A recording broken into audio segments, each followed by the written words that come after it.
Today, magluluto tayo ng tinulang manok, but with twist, kasi talagyan ko ng sutanghon.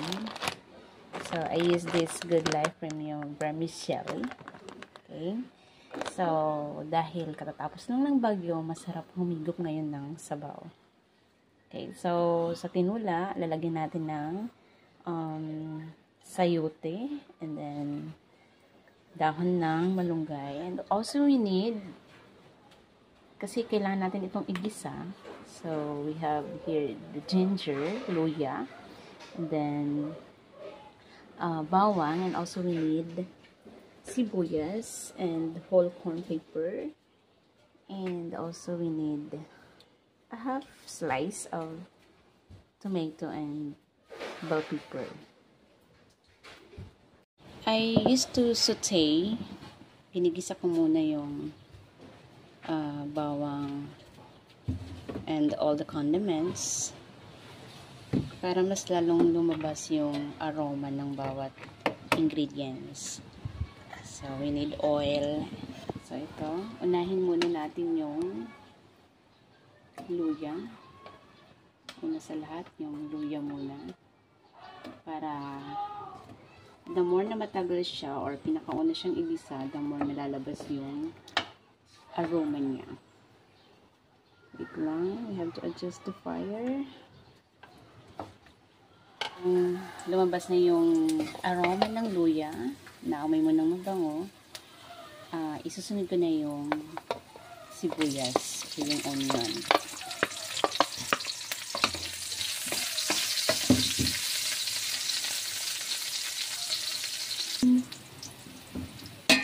At syempre, dahil mabango na rin yung sibuyas, isunod natin yung bawang or yung garlic. So, hinuli lang natin yung garlic kasi madaling masunog ito. So, we have to put it on the last. At syempre, isasali ko na rin sa paggisa yung paminta na buo.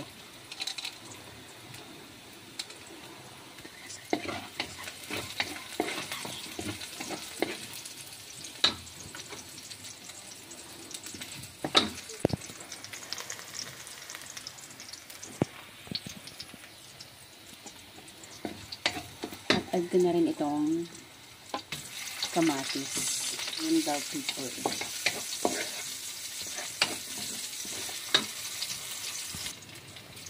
At ngayon, of course, yung chicken. So, breast part lang ito. Mahalaga.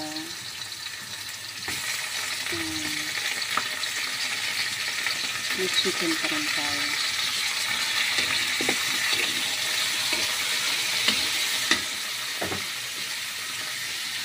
Igisa lang natin ng konti. Okay. Takpan na lang muna natin nang sa ganun ay lumambot ng konti yung chicken natin at mas lalong lumabas yung bango niya. Okay, so ngayon nakikita ninyo medyo namumuti-muti na yung karami ng manok. Isabay na natin sayote o yung gulay natin. Kasi matagalan din ito bago lumambot. Kasi makapal yung slices niya. So, isali na rin natin ito sa paggisa. And then we have to put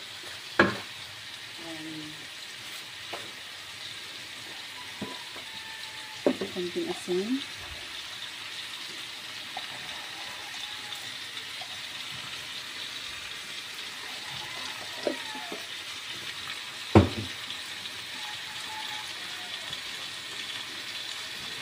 And buburan ng konting ground pepper. And then gisa ulit.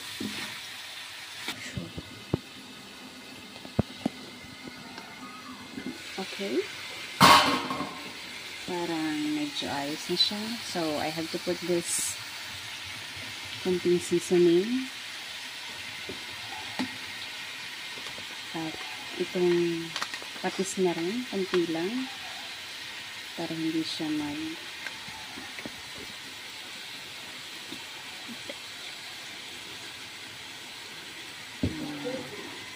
hindi ma-overpower yung lasa ng patis. So, konti lang talaga. And then, halo ulit. Walang mabango na. So, I now need to put the water. Tamang-tama lang.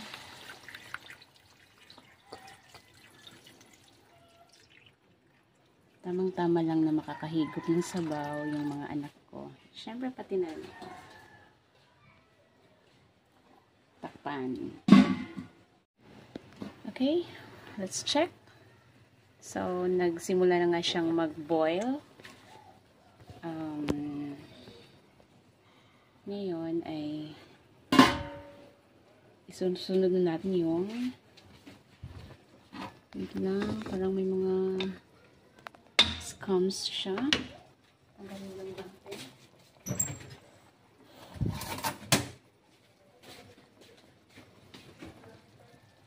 Tanggalin natin yung mga scams.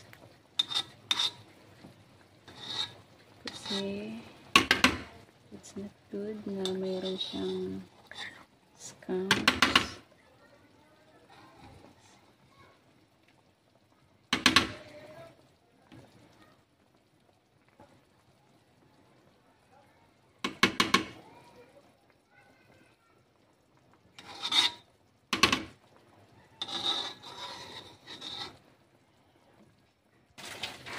Palambutin lang natin ng maigi yung chicken meat at saka yung gulay.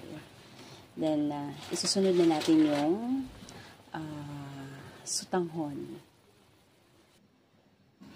Okay, so after 20 minutes na nagbo-boil siya, I guess it's time na ilagay natin yung sutanghon. Okay, ilubog lang natin ng maayos sa water or sa sabaw. Sa ganun ay mapadali yung paglambot niya. And then, isabay na rin natin itong green bell pepper.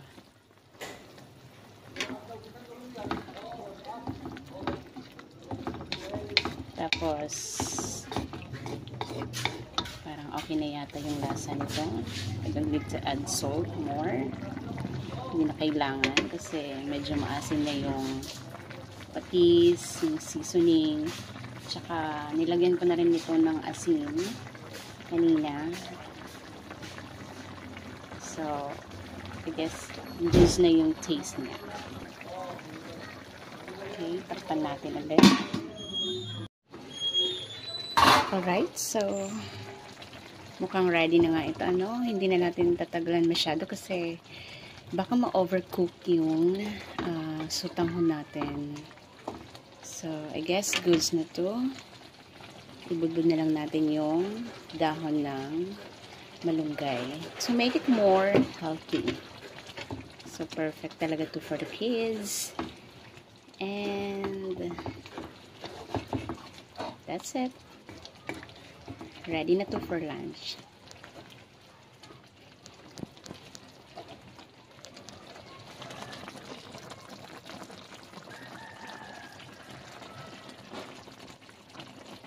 So, ito na nga, yung finished product natin. Talagang ang ganda. And, syempre, ready for serving na to. And, I'm just waiting for my kids. Okay, na dumating. So, there's